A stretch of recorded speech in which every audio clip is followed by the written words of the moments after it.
ibang regalo ng bebe ko na hindi pa nabubuksan. Malalaman nyo mamaya kung ano yung binigay namin ng sugar daddy ko. Ang clue, hinehele. Magustuhan kaya o maghuhurmentado siya? Mama Mia. Masaya pa siya kanina pero kabod na lang nagbago yung mood niya. Manang-mana ka talaga sa akin ng pagiging toyoin. Mare, na isali ng mabuti, walang katapon-tapon. Ngayong taon nga siya nakatanggap ng pinakamaraming regalo. Kaya naman masyado ang galak sa pagbubuklat. Grabe mare, ibang-iba na talaga yung mga bisita ngayon. Samantalang ako noon hindi regalo yung dala ko. Plastic labo mare, pang Sharon. O diba, hindi na nga nagregalo, nagtangay pa ng handa.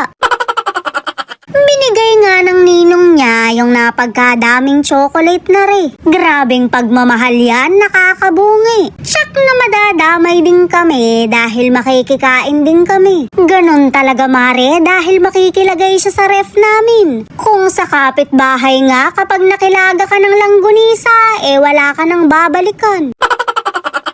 Tuwang-tuwa nga yung anak ko dahil may nagregalo sa kanya ng teddy bear. Alam nyo ba na bulak ang habol niya dyan? Uton Ken. Kanton. Gagawa ka ng squishy. Hindi, may bukas gugawa akong slime kanton.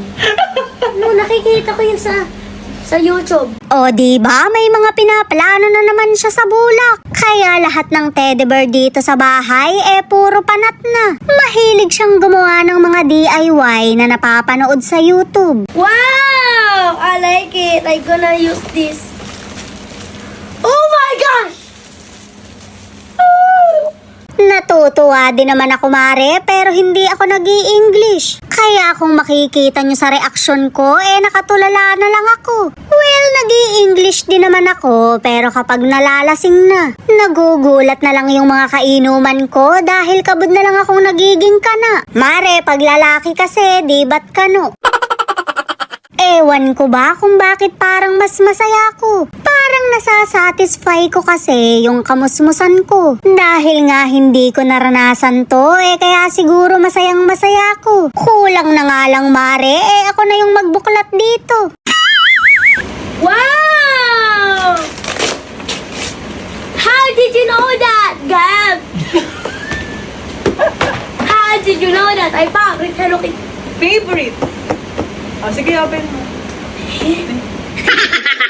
Sarap namang regaluhan ng anak ko dahil lahat na-appreciate. Malalaman natin mamaya kung maa-appreciate din yung regalo namin.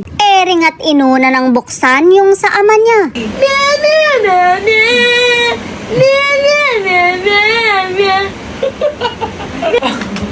Ito naman yung gift ni Mami sa'yo.